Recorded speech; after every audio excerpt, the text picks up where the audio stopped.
السلام علیکم۔ آج جو ٹاپک ہم زیر بحث لا رہے ہیں وہ ہے meaning of supervision and types of supervision. Dictionary of education defines supervision as all efforts of designated school officials towards providing leadership to teachers and other educational workers in the improvement of instruction, involves the stimulation of professional growth and development of teachers, the selection and revision of educational objectives, materials of instruction, and methods of teaching, and the evaluation of instruction. Wiles 1959, page 399, envisage supervision as supporting assistance and sharing rather than directing. ایک ماہر تعلیم کے مطابق طلباء کی خامیوں اور کمزوریوں کی تشخیص میں اساتذہ کی مدد کرنا، تدریس کی اصلاح کے لیے تجاویز پیش کرنا اور تدریسی اعانتوں کی تیاری اور فراہمی میں اساتذہ کی مدد کرنا۔ نگرانی کا مفہوم یہ بھی ہے کہ ایسی خدمات سر انجام دی جائیں یا فراہم کی جائیں جن کی بدولت اساتذہ کے اندر خود اعتمادی پیدا کی جا سکے تاکہ بچوں کی رہنمائی کے سلسلے میں انہیں پر اعتماد بنایا جائے۔ نگرانی کی بدولت اساتذہ کو قائدانہ صلاحیتیں پیدا کرنے کی مدد کرنا ہے، نہ کہ ان کو ڈرانا دھمکانا۔ مزید ہم کہہ سکتے ہیں کہ جدید نگرانی کے نظام میں اساتذہ کو خوف و ہراس میں مبتلا کرنا نہیں بلکہ ان کے مسائل معلوم کر کے ان کا حل تلاش کرنا ہے۔ نیز اسکول کے جملہ ذرائع سے استفادہ کرنا ہی نگرانی کا مفہوم ہے۔ جب ہم بات کرتے ہیں کائنڈز آف سپرویژن کی تو اس حوالے سے سب سے پہلی جو قسم ہے اس کو ہم کہہ سکتے ہیں انسپیکشن، یعنی اساتذہ اور دیگر کام کرنے والے افراد کے کام کا جائزہ لینا کہ آیا وہ اپنا فرض پوری ذمہ داری سے نبھا رہے ہیں یا نہیں۔ صحیح کام نہ کرنے والوں کو تبدیل کرنا بھی مقصود ہوتا ہے، یعنی سپرویژن یا نگرانی کا انسپیکشن کے ذریعے یہ کام ہے کہ تمام کام کرنے والوں کے کام کی نگرانی کی جائے، آیا وہ اپنا کام صحیح طور پہ انجام دے رہے ہیں یا اگر کوئی اپنا کام صحیح طور پر انجام دینے سے قاصر ہے تو اس کی مدد کرنا ہے تاکہ وہ اپنے کام کے انداز میں بہتری لا سکے۔ دوسری قسم جو ہے اس کو ہم لیزر فیئر کہتے ہیں، یعنی عدم مداخلت پر مبنی نگرانی۔ یہ کیا ہے کہ اس میں نگران جو کسی کام کی نگرانی کر رہا ہے وہ اسکول کے کاروبار میں کسی قسم کی دلچسپی نہیں لیتا اور عملہ جو ہے وہ اپنی مرضی کے مطابق کام کرتے رہتے ہیں، یعنی جس کی ڈیوٹی ہے نگرانی کرنے کی اس نے کسی قسم کی مداخلت نہیں کرنی، کسی کام میں کوئی بھی دلچسپی نہیں لینی، ہر کسی کو چھوڑ دینا ہے کہ وہ اپنے طور پہ کام انجام دیتے رہیں۔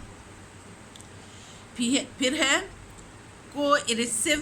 سپرویژن، یعنی تادیبی نگرانی۔ اس میں یہ ہوتا ہے کہ جو سپروائزر ہے وہ نگران جو کام کرنے والا عملہ ہے اس کی اس طرح سے نگرانی کرتا ہے کہ اس کی خامیوں کو اور کمزوریوں کو تلاش کرتا ہے اور اپنی بالادستی قائم کرنے کی اس کی خواہش ہوتی ہے، یعنی دوسروں پہ رعب جمانا اور اپنے آپ کو بالاتر ثابت کرنا۔ اس سے فضا میں خوف و ہراس پیدا ہوتا ہے اور اختیارات کا مظاہرہ کیا جاتا ہے۔ عام طور پہ ہمارے آج کل کے جو آفیسرز ہیں، ہم دیکھ سکتے ہیں کہ سکولز میں جب وہ سپرویژن کے لیے آتے ہیں، انسپیکشن کے لیے آتے ہیں، تو اس سے تمام تر عملے میں خوف و ہراس پھیل جاتا ہے۔ نہ صرف ہیڈ ٹیچر بلکہ ٹیچرز بھی اور ملازمین درجہ چہارم یعنی اسکول کے جو منسٹریل سٹاف ہے، وہ تمام کے تمام لوگ خوف و ہراس کا شکار ہو جاتے ہیں اور اپنا کام صحیح طریقے سے انجام دیتے دیتے وہ بدحواسی کا مظاہرہ کرنے لگتے ہیں اور کام جو ہے اس کو پراپر وے میں نہیں کر سکتے۔ اس میں آفیسر صرف اپنی آفیسری کا روب جھاڑتے ہیں اور اس میں رہنمائی کا فقدان ہوتا ہے۔ وہ کسی غلطی یا خامی کی صورت میں رہنمائی نہیں کرتے کہ اس کام کو کس طرح سے بہتر بنایا جا سکتا ہے، بلکہ تنقید برائے تنقید سے کام لیتے ہیں، اور اس کو ہم آمرانہ نگرانی بھی کہہ سکتے ہیں۔ یعنی وہ اپنے آپ کو مطلق حکمران سمجھتے ہوئے بات کرتے ہیں اور خامیوں اور کوتاہیوں کو خاص طور پہ اجاگر کرتے ہیں۔ اس کی وجہ یہ نہیں ہوتی کہ وہ ان خامیوں کو دور کرنا چاہتے ہیں، بلکہ یہ لوگوں کو خوف و ہراس میں مبتلا کرنے کی کوشش ہوتی ہے۔ چوتھی بات یہ ہے training and guidance. Learners voluntarily cooperate in the learning process۔ اس میں لوگ جو ہیں وہ کوآپریشن کرتے ہیں، سیکھنے کے عمل میں مدد دیتے ہیں، اینڈ ان سروس ٹریننگ بھی ہے، اینڈ ایجوکیشن ایز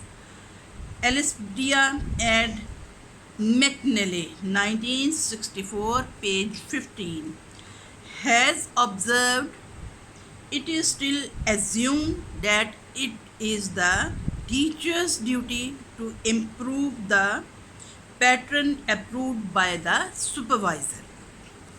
یعنی یہ اساتذہ کی ذمہ داری ہے کہ ان کو جو ایک طریقہ کار مہیا کر دیا گیا ہے اس کے مطابق عمل کرنا ہے، اس میں بہتری لانی ہے، تو ٹیچرز اس کی ذمہ داری خود اپنے آپ پہ لیں گے، ان کو کسی قسم کی کوئی رہنمائی مہیا نہیں کی جائے گی۔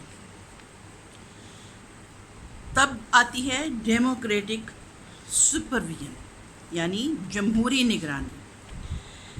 As Adams and Dickey page 8 have put it, democratic supervision builds upon the power of teachers to exercise self-direction through his participation in the determination of goals and formulation of method and procedures for improving instruction, improvement of the total teaching learning process according to Esnath supervision through participation۔ یعنی یہ ایسا ایک طریقہ کار ہوتا ہے جس کو ہم جمہوری انداز فکر کہہ سکتے ہیں۔ اس میں ٹیچرز جو ہیں یہ مل جل کر آپس میں اپنی ٹیکنیکس کو بہتر بناتے ہیں اور اپنی جو انسٹرکشن کا طریقہ کار ہے یعنی تدریس کا طریقہ کار ہے اس کے حوالے سے یعنی جمہوری انداز میں ایک دوسرے کی مدد کرتے ہیں اور اس طرح سے زیادہ بہتر طریقے سے یہ سپرویژن سر انجام پاتی ہے۔ اب جب ہم qualities of an effective supervisor کے حوالے سے بات کریں تو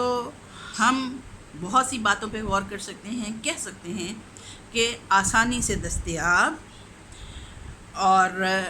اس بات کو اپروچ ایبلٹی کہتے ہیں، یعنی کھل کے دوسروں کے خیالات سننے کا اہل ہوتا ہے، آسانی سے دستیاب ہوتا ہے، جب کوئی مشورہ کرنا چاہے تو وہ ان کے لیے اپنا ٹائم نکالتا ہے۔ اساتذہ کے گروہ یا انفرادی مسائل کو ڈسکس کرنے کا اہل ہوتا ہے، یعنی ٹیچرز اگر اس کے ساتھ اپنا کوئی مسئلہ شیئر کرتے ہیں، ڈسکس کرتے ہیں تو وہ اس کے حوالے سے ان کی رہنمائی کر سکتا ہے۔ پرسیپٹیونیس یعنی دوسروں کو احترام دینے والا۔ ایک بہترین سپروائزر وہی ہوگا جو دوسروں کی بات کو احترام دیتے ہوئے، ان کی رائے کو احترام دیتے ہوئے، ان کے مشورے کو یا ان کی بات کو سن سکے گا، اور مختلف سچویشنز کو بہتر انداز میں ہینڈل کر سکے، اور اس کے ساتھ ساتھ اپنے ایکشن اور دوسروں کا ری ایکشن یا رد عمل جو ہے اس کو دیکھ کر سمجھنے کا اہل ہو۔ یعنی اگر اس نے کوئی سچویشن دیکھی ہے اور اس میں وہ کوئی ایکشن کرتا ہے تو اس کے ساتھی، اس کے کولیگز جو ہیں وہ کیا ری ایکشن دے رہے ہیں، کس قسم کا ری ایکشن دے رہے ہیں، تو وہ ان ساری چیزوں کو سمجھنے کا اہل ہوتا ہے۔ پھر یہ ہے بیکمنگنیس، کہ اس میں لچکدار رویہ ہوتا ہے، وہ دوسروں کی مسائل کو حل کرنے کے لیے لچک رکھتا ہے اور نئے سے نئے تجربات کر سکتا ہے۔ اس بات کا اہل ہوتا ہے کہ وہ کوئی بہتر طور پہ فیصلہ کر سکے، اپنی اور دوسروں کی ممکنہ ترقی کے لیے، پروگریس کے لیے وہ نئے تجربات بھی کر سکتا ہے اور نئی تحریکات پیش کر سکتا ہے، دوسرے لوگوں کو بھی متحرک کر سکتا ہے کہ وہ بہتر انداز میں اپنا کام کیسے انجام دے سکتے ہیں۔ پھر aspiration and faith, aspiration, vision and faith should characterize instructional leaders, کہ جو اچھا لیڈر ہوتا ہے وہ اس قابل ہوتا ہے کہ دوسروں کو ایسپیریشن دے سکتا ہے، دوسروں کو متحرک کر سکتا ہے، دوسروں کو اس حوالے سے وہ متحرک کر کے کام لینے کا اہل ہوتا ہے۔ اس میں یہ عقائد پائے جاتے ہیں، اس کو یہ یقین ہوتا ہے کہ دوسرے لوگ جو بھی ہیں ان میں بھی اہلیت ہے اور وہ اپنی اہلیت کو بہتر طور پہ استعمال کر کے اچھی کارکردگی کا مظاہرہ کر سکتے ہیں۔ اس کے ساتھ ساتھ کیا ہے، imagination and resourcefulness, persistence, resilience and willingness to try with good cheer another way when a first way is blocked should be part of the standard equipment for supervision۔ یعنی رکاوٹوں سے گھبرانے والا نہیں ہے، اگر کہیں کسی بات میں کوئی ہرڈل آ رہی ہے، کوئی رکاوٹ آ رہی ہے، تو وہ اس رکاوٹ کو دور کر کے کوئی دوسرا طریقہ یا دوسرا ذریعہ اختیار کرنے کا اہل ہے، فیصلہ کرنے کا اہل ہے کہ وہ کس طرح سے دوسروں کے راستوں سے بھی رکاوٹیں دور کر سکتا ہے۔ تو اس کے حوالے سے ہم کہہ سکتے ہیں کہ نگرانی کے جو اوصاف ہیں ان میں سب سے پہلے تو نگران جو ہے یا سپروائزر جو ہے وہ ایک طرح سے رابطہ آفیسر ہوتا ہے۔ دوسری بات اس میں یہ آتی ہے کہ وہ تعلیمی بصیرت رکھتا ہے۔ پھر یہ ہے کہ اس میں تنظیمی صلاحیت موجود ہے، وہ ایک عملی انسان ہے، اس میں رحم دلی پائی جاتی ہے، ایثار پایا جاتا ہے، وہ ایک اچھا رہنما بھی ہے، اور تعمیر و تنقید کے حوالے سے، یعنی اگر وہ تنقید بھی کرتا ہے تو تعمیر کے حوالے سے کرتا ہے، اور اس کے ساتھ ساتھ اعتماد و یقین۔ یہ ایک طرح سے ایک سرکل ہے کہ ایک بہترین سپروائزر جو ہے اس میں یہ تمام خصوصیات پائی جانی ضروری ہیں تاکہ وہ سپرویژن کا جو عمل ہے اس کو بہتر انداز میں انجام دے سکے اور اپنے ساتھیوں کی تمام تر صلاحیتوں کو مد نظر رکھتے ہوئے اپنے زیر نگرانی افراد کو خود اعتمادی دے اور ان سے بہتر انداز سے کام لینے کا اہل ہو۔ تو تبھی ایک سپروائزر جو ہے وہ ایک شاندار سپروائزر ہو سکتا ہے اور اس کے زیر نگرانی کام کرنے والے لوگ جو ہیں وہ پورے اطمینان سے اپنے فرائض انجام دے سکتے ہیں۔ تھینک یو، اللہ حافظ۔